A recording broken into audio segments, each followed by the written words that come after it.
I think Dan Werner coming in definitely gives him the chance and opportunity to expand upon what the little bit of experience he's had these past couple years. Last year, I think he did take a step back. He went through, I think, the proverbial cliche sophomore slump somewhat, and a lot of it had to do, I would guess, kind of like with Sam Darnold, just the fact that there wasn't a great pass protection, and maybe there's times he just felt uncomfortable, rushed some throws. His weight transfer was off. He was overthrowing open guys.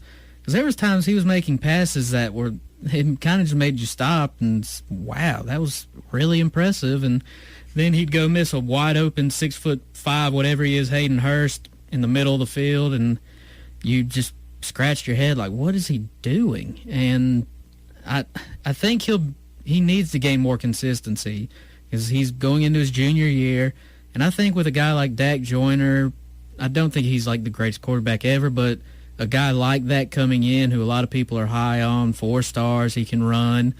Guy like him, I think Jay Urich, Skarnecki is a senior leader who I don't think he'll push for starting time by any means, but I do think he provides some leadership, having been in that program for so long. I think he'll realize it in his mind he has to get better. And I think the kid has a great work ethic. I think he works hard. He wants to improve. But I think right now a lot of his problems are mental. And like I know I said weight transfer was off, but I think that's because of his mentality, whether he thinks, he's not being blocked forward like he should be, or I think a lot of his problems, I think, are just mental in his head. And I think Dan Werner will be able to coach him out of that, hopefully. We'll just kind of have to wait till game 1 of the season to see how he responds, live game action, all that. But I think this is the year he has to, and for that I think he will. Now, I'm not saying he's going to go compete for a Maxwell Award or a Heisman contender or anything, but I do think this is the year where it's improve or bust. I think if he improves, he'll be a 2,500 to 3,000 yard passer potentially, because the receiving corps at South Carolina is deep and there's a lot of talent. I mean, Brian Edwards is a junior.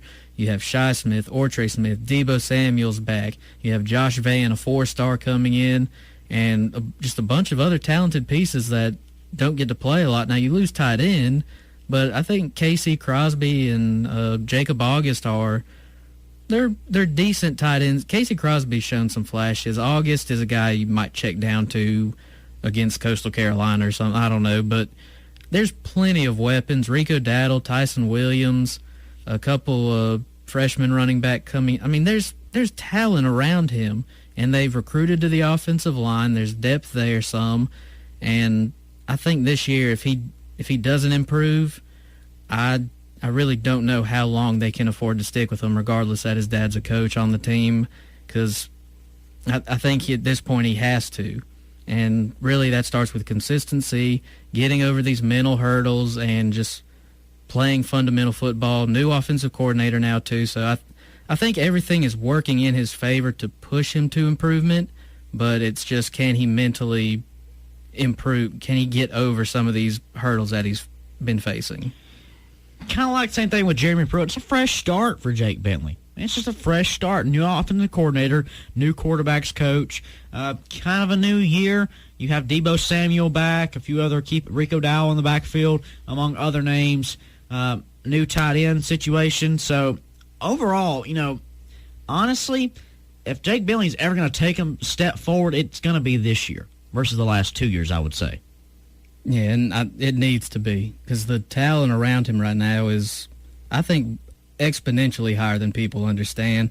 And if Brian Edwards has a really good year, I don't know that he necessarily is NFL ready, but being a junior, he's shown flashes. He high points the ball. He's a solid receiver. I don't know if he would test the waters, but you need to take advantage of guys like him, Debo Samuel, while you have them at the program. And, of course, you have Zach Bailey returning on the offensive line. Dylan Wanham's coming in.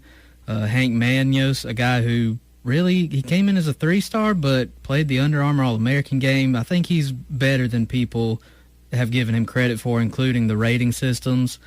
You still have 3 of the starting offensive linemen from last year's team, so there's experience on this offense, and it's a lot more talented than people want to give it credit for. But without a quarterback, a guy that can go out there, command the attention of his team, lead them, and the receivers can be confident that he can get them the ball, running backs trust him, and I think he needs to be able to trust his running backs to block too.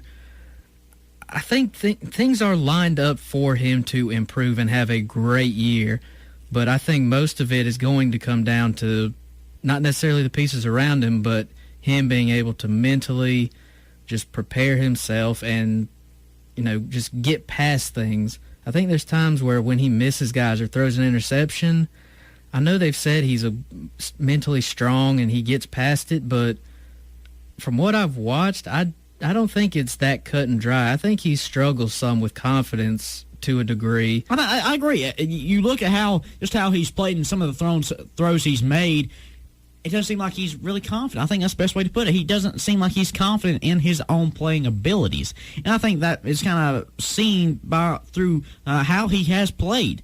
So, but let's think about this. He brings back Deebo Samuel, brings back Brian Edwards, and but honestly, he needs more of his ground attack too.